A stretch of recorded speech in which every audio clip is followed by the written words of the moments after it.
공매도 시행과 함께 시장이 조금씩 정리가 되고 있는 것 같습니다. 우선 그동안 하락했던 코스피가 이제 하락을 좀 멈추고 연 이틀째 상승을 하고 있고요. 종목별로도 대형주의 약세가 이제는 좀 멈춘 그런 상태입니다. 지난 화요일 날 미국의 옐런 장관이 금리 인상 필요성을 얘기해서 나스닥 주가를 끌어내리기는 했지만 우리 시장에는 별달리 그렇게 큰 영향을 주고 있지는 않는 것 같습니다. 지난 3월 이후에 국제적인 주가 동주화는 조금 약해졌고 대신에 아시아권을 비롯해서 국가별 고유 요인들이 보다 더 큰 힘을 차지하고 있는 것이 오늘 시장이 다르게 움직이는 가장 큰 요인 중에 하나가 아닌가라는 생각이 듭니다. 공매도와 주식시장 전망에 대해서 알아보도록 하겠습니다. 이창훈 전 공무원연금 자금운용 단장 나오셨습니다. 안녕하십니까? 네, 안녕하십니까? 예, 공매도 먼저 한번 여쭤볼 텐데요. 네. 단장님 공무원연금 계실 때에 주식을 공매도 빌려주고 하셨습니까? 어떻게? 못했죠. 못하셨습니까? 왜 못하셨습니까?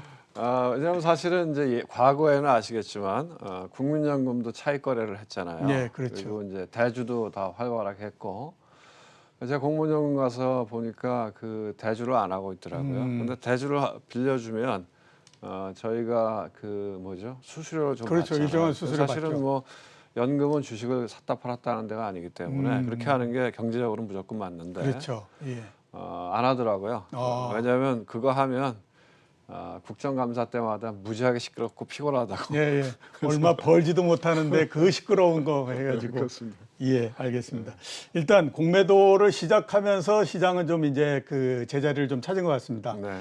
그동안에 이제 대형주 주가 상당히 많이 하락을 했는데요. 네. 이제 그 공매도가 시행되고 하면서 네. 이제부터는 어떻게 대형주도 제자리를 좀 잡을 거라고 보십니까? 그러니까 여기서 대형주라고 하는 거는 주로 네. 삼성전자, 현대차를 중심으로 해서 저는 이 사실은 말씀드립니다. 공매도에 대해서 무지하게 시장에서 얘기가 많은데요. 예, 저는 그렇게 뭐 투자하시는 분들이 공매도에 대해서 그렇게 신경을 많이 안 써도 된다고 네. 생각해요. 별로 예. 그거 중요하지 않거든요. 왜냐하면 뭐 우리 이 앵커님도 잘 아시겠지만 지금 우리 시장에 들어와 있는 외국인들 규모가 몇백 조 되잖아요. 그렇죠. 예, 예.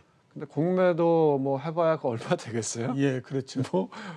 뭐 많이 나왔다 그러는데 1조도 안 되잖아요. 예. 그리고 사실은 공매도라고 하는 게 아웃라이트하게 공매도하는 사람은 거의 없어요. 국내는 거의 없고 기관 예. 투자가가 일방적으로 공매도하는 기관은 하나도 없습니다. 다 롱숏이거든요. 예, 예. 어딘가를 팔면 어느 주식인가를 사요. 사고. 외국인도 마찬가지예요. 외국인도 제가 보기에는 대부분이 롱숏이고 예. 아주 제한적인 행동주의 펀드들 그런 사람들은 타겟팅해서 공매도 하는 경우는 간혹 있는데 예. 일반적으로 없다 보면 맞고요. 그래서 뭐 우리가 공매도 시작하는 첫날 빠진 게 공매도 때문이냐 저는 꼭 그렇게는 안 봐요. 예. 그때 글로벌 증시가 다 약했거든요. 그렇죠. 그래서 그런 영향이었고 거꾸로 오히려 이제 공매도가 갖고 있는 순기능이 있어요. 예. 뭐냐면 가격을 제자리를 찾게 해주거든요. 우리가 이제 이 주식시장의 가장 큰 기능 중에 하나가 프라이싱인데 그렇죠. 그걸 통해서 자원이 효율적으로 배분되도록 하는 게 제일 큰 의미가 있는 건데 예. 그런 측면에서 공매도가 순기능이 있어요. 예. 그래서 공매도 첫날도 보시면 오히려 삼성전자, 현대차는 올라갔잖아요. 그렇죠. 그리고 바이오 주식이 빠졌잖아요. 예, 예, 예. 그래 보시면은 뭐 신풍제약, 시젠 이런 게 많이 나왔다 그러는데 신풍제약 같은 주식은 몇천 원짜리가 20만 원까지 같은 주식이잖아요. 네, 그렇죠. 지금 많이 빠졌지만 지금 6만 원대에 있으니까. 그래서 제가 보기에는 공매도를 제일 싫어하는 거는 작전 세력이다. 그 외에는 사실은 이게 별로 상관없어요. 그렇죠. 예, 예. 그래서 공매도에 너무 연연하실 필요는 없다 이렇게 제가 말씀드리고요. 예. 공매도 이런 거 신경 쓰지 마시고 큰 흐름을 보시는 게 더 낫다 이렇게 말씀드릴 수 있겠습니다. 글쎄, 여태까지 보면 어떤 그 이 거래 제도라도 네. 거래 제도가 주가를 움직인 적은 없지 않습니까? 그래서 이제 시행이 됐으니까 뭐 한번 좀 말씀을 드리면 그 동안에 정말 공매도가 그렇게 주가에 영향을 줄까라는 생각이 많이 들었었는데 워낙들 뭐 그게 문제다라고들 얘기하니까 그러니까 그게 저는 좀 그게 문제라고 생각해요. 예. 왜냐하면 시장은 굉장히 합리적이고 효율적이어야 되는데 예, 이게 약간 정치 행위처럼 보여지잖아요. 그렇죠. 예, 그리고 뭐 기울어진 운동장이라고 이야기하는데 제가 보기엔 이제 저런 건 막아야죠. 뭐 예를 들면 진짜 공매도. 예, 그리고 또 하나 용어도 틀린 게 우리나라는 공매도가 없어요. 예, 뭐 아시겠지만 이 공매도의 의미는 쇼세일인데 쇼세일은 우리나라에 존재하지 않아요. 예. 없는 주식을 팔 수는 없어요. 우리는 그렇죠. 차익 예, 예. 매도예요. 차익 예. 매도 엄밀하게 얘기해요. 예. 그리고 근데 문제가 되는 거는 이제 뭐 간혹 그런 케이스가 있었대잖아요. 뭐 외국인 창구나 이런 데서 주식이 없이 진짜 공매도한 거 그런 것들은 이제 강력하게 막아야 되고 대신에 뭐 기울어진 운동장 그건 제가 보기에는 틀린 얘기입니다. 왜냐하면 제가 이제 방송에서 말씀드리지만 개인들은 공매도 시장에 들어가는 걸 무지하게 조심해야 돼요. 그렇죠. 왜냐하면 공매도라고 하는 거는 이론적으로 얘기하면 옵션을 매도하는 거예요. 예. 왜냐면 이익은 제한되어 있고 손실은 무한대거든요. 예, 손실은 무한대니까요. 그거는 해지오거나 아니면 반대 포지션을 잡는 경우가 아니면 무지하게 위험한 거기 때문에 예. 이 시장에 개인들이 들어오도록 하는 게 맞다. 그게 좀 회의적이에요. 그래서 예. 어쨌든 큰 그림에 보시면 공매도에 너무 신경 쓰실 필요 없다. 결론적으로. 예, 알겠습니다. 코스피는 그런데 코스닥 같은 경우에는 아까 말씀하셨던 것처럼 일부 제약주도 좀 내다 팔고 그다음에 배터리 관련주, 바이오 관련주 이런 주식들도 조금씩 내다 팔고 해서 코스닥은 실제적으로 코스피보다는 조금 더 영향을 받고 있는 게 아닌가 싶은데요. 받았어요. 받았는데 그것도 저는 끝났다고 봐요. 아, 왜냐면, 그것도 끝났다. 왜냐하면 미리 선반영했어요. 미리 공매도 시작하기 전에 한 5% 정도 이제 아시겠지만 코스닥 150 지수가 있잖아요. 예. 그 150 지수는 공매도 시작하기 전에 이미 한 5% 하락했어요. 예. 그리고 공매도 하고 나서 한 이틀 밀렸다가 반등했거든요. 그렇죠. 근데 그러면 이게 코스닥에 대해서 밀렸냐? 그건 아니고요. 잘 보시면 공매도 대상이 된 종목은 굉장히 비싼 주식들이에요. 밸류에이션이. 그렇죠. 예. 아까 제가 뭐 신풍제약 이런 얘기했지만 퍼가 1000배도 넘어요. 예. 코스닥에 있는 바이오 주식들은 보면은 대체로 좀 밸류에이션이 비싸잖아요. 예. 그런 것들은 좀 조정되는 과정에 있는 거고 그것도 제가 보기에는 뭐 오늘 지나고 나면 별 저는 없다고 봅니다. 예, 알겠습니다. 공매도의 영향은 그다지 크지 않을 거다라고 네. 말씀을 하셨고요. 시장에 대해서 한번 좀 여쭤보도록 하겠습니다. 네. 시장이 1월 달서부터 어떻게 생각하면 지금 박스권에 들어가서 지금까지 보면 4개월째, 지금 5개월째 되고 있는 거거든요. 그러면 조금만 더 지나면 반년째 그냥 박스권으로 옆으로 이제 가는 형태가 됩니다. 좀 답답하죠. 예, 굉장히 지금 답답한 상태인데 그렇죠. 국내 시장 전망에 대해서는 어떻게 지금 보십니까? 그래서 이제 저는 가능하면 전망을 안 하려고 하는 사람인데요. 예. 그래서 제가 이제 말씀드리면 전망을 하는 것보다는 시장이 지금 이야기하는 걸 들으려고 노력하는 게 훨씬 낫다 이렇게 생각하거든요. 그럼에도 불구하고 뭐 여쭤보시니까 예. 말씀드리면 저는 뭐 시장이 지금 이야기하는 거는 이런 거라고 봅니다. 하나는 어쨌든 작년에 많이 올랐잖아요. 그렇죠. 예. 네, 그 바닥부터 하면 1,400포인트에서 3,000포인트 2배 올랐고 일시적으로 내려갔던 거하고 감안하더라도 한 1,800포인트가 정상이라고 하더라도 거기서부터도 또 50% 넘게 올랐잖아요. 그렇죠. 그러니까 예. 조정이 필요한 타임이 된 거고요. 네, 저는 그렇게 보고 있고 또 하나는 이제 유동성 장에서 실적 장세로 넘어가고 있잖아요. 예. 확연하잖아요. 지금. 그렇죠. 이제 예. 유동성 장애라고 이야기하기는 어렵죠 지금. 네, 오히려 실적 장애 가깝죠. 예. 실적 장애 초기 국면이잖아요. 근데 이제 왜 그럼 시장에 못 오르냐? 예. 하나는 많이 올랐기 때문에 쉬어가는 거고요. 예. 또 하나는 우리가 이야기하는 골디락스가 아닌 거죠. 우리가 얘기하는 시장에 제일 좋은 거는 뜨뜻미지근한 경제. 그죠? 예. 그 상태에서 풍부한 유동성. 그게 주식시장에 제일 좋은데 예. 펀더멘털이 뜨뜻미지근하지가 않잖아요. 그렇죠. 펀더멘털이 너무 좋잖아요. 예, 화끈하죠. 지금. 너무 숫자가 강하게 나오잖아요. 그러니까 골디락스의 여건이 깨진 거죠. 그래서 진짜 좀 어떻게 해야 되나 하는 고민하는 국면이라고 저는 봅니다. 예, 어떻게 해야 되는지 고민하고 있다. 하고 있다 시장 예. 자체가. 그리고 시장에 참여하는 사람들도 마찬가지고. 예, 네. 고민의 시간이 좀 빨리 끝났으면 하는 생각이 좀 듭니다. 실적을 말씀하셔서 실적 가지고 한번 좀 여쭤보도록 하겠습니다. 1분기 실적 발표가 계속되고 있고요. 네. 원래 시작하기 전에 1분기 실적이 작년 대비해서 한 60% 정도 증가하지 않겠느냐라고 했는데 지금까지 실적 증가한 거를 보면 거의 90% 육박합니다. 그러니까 예상했던 것보다도 굉장히 실적이 좋은 거는 사실인데 개별 종목별로는 올라가도 종합주가지수는 오히려 조금씩 후퇴하고 있기 때문에 과연 이게 실적의 영향이 계속해서 주가에 영향을 줄 수 있을 것인가 네. 하는 거에 대해서 지금은 확신을 못하고 있는 상태입니다. 네. 앞으로 실적 장세가 네. 지금처럼 종목별로 계속되는 형태로서 진행될까요? 아니면 조금 지나면 네. 주가까지 끌어올리는 형태로서 진행될까요? 어떻게 보십니까? 나눠서 봐야 될 것 같은데요. 예. 크게 보면 지수가 못 오른 거는 삼성전자가 못 오른 거죠. 예. 삼성전자, 현대차가 못 오른 거죠. 그래서 이제 그럼 삼성전자, 현대차가 펀더멘탈이 문제가 있느냐? 예. 전혀 없죠. 그렇죠. 그건 아니죠. 무지하게 좋죠. 무지하게 좋고 앞으로도 더 좋아질 거고. 근데 왜 못 오르느냐? 한국의 대표 주식 때문에 못 오르는 거죠. 예. 한국의 대표 주식이라서. 이래서 못 오르는 예. 거예요. 왜냐하면 우리나라가 MSCI 이머징에 들어가 있잖아요. 예? 그래서 제가 보기엔 개인 투자가들이 뭐 이렇게 목소리를 내려면 공매도 하지 말자 이런 거 말고 MSCI 선진국 지수 들어가자 이런 예. 얘기를 해야 돼요. 예.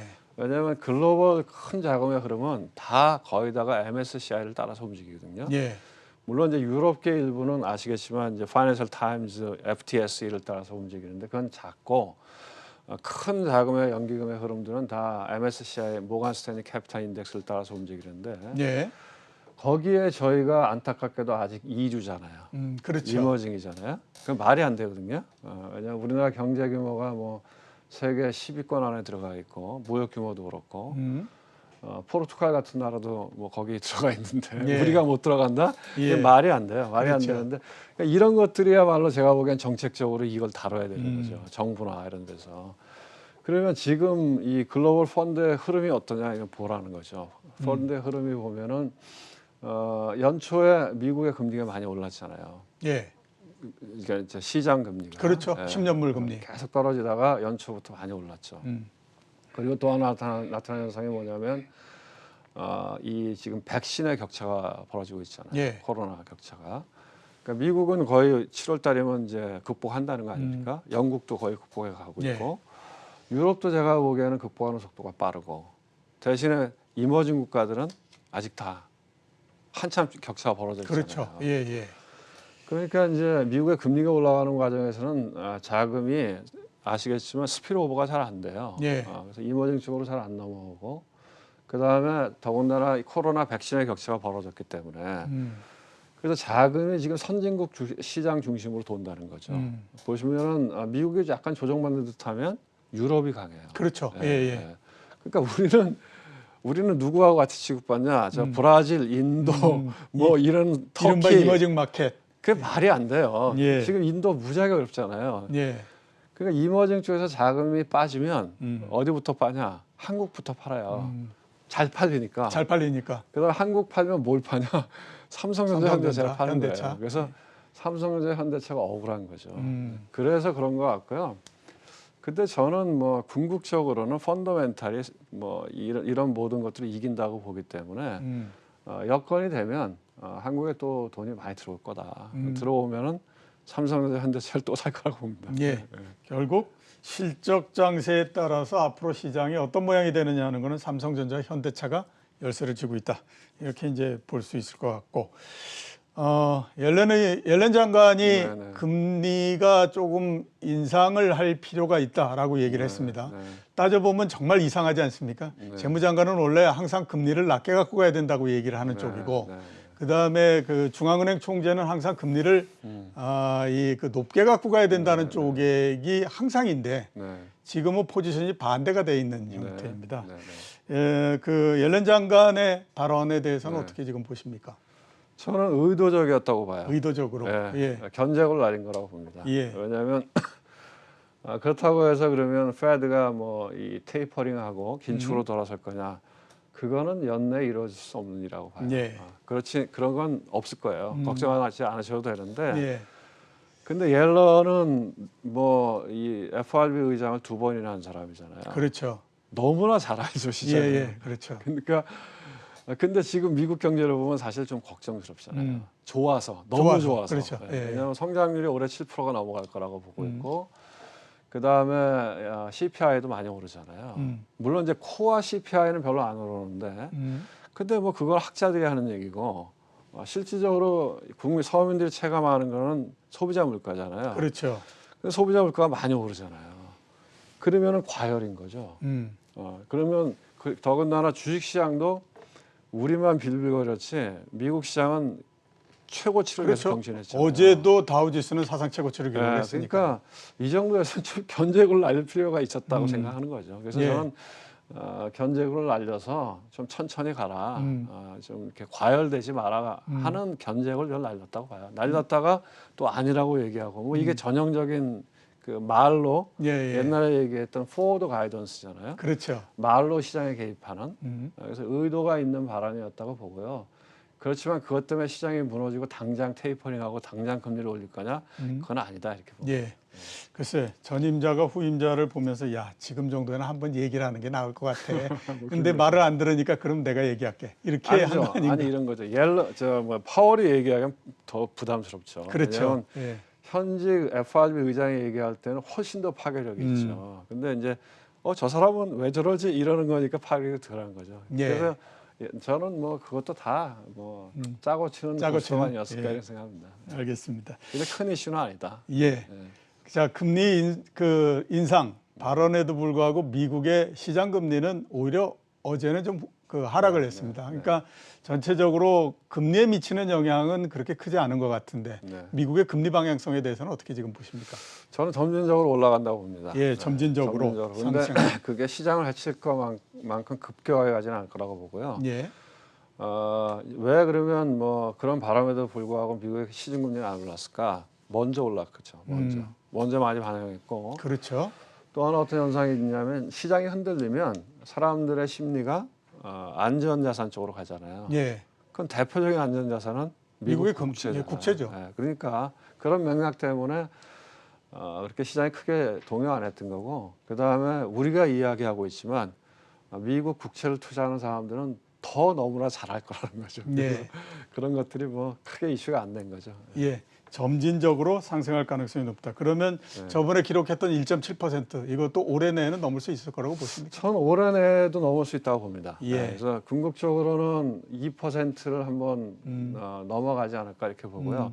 그때쯤 가면 아마 테이퍼링이나 이런 이야기들이 실제 액션으로 나올 가능성이 있다.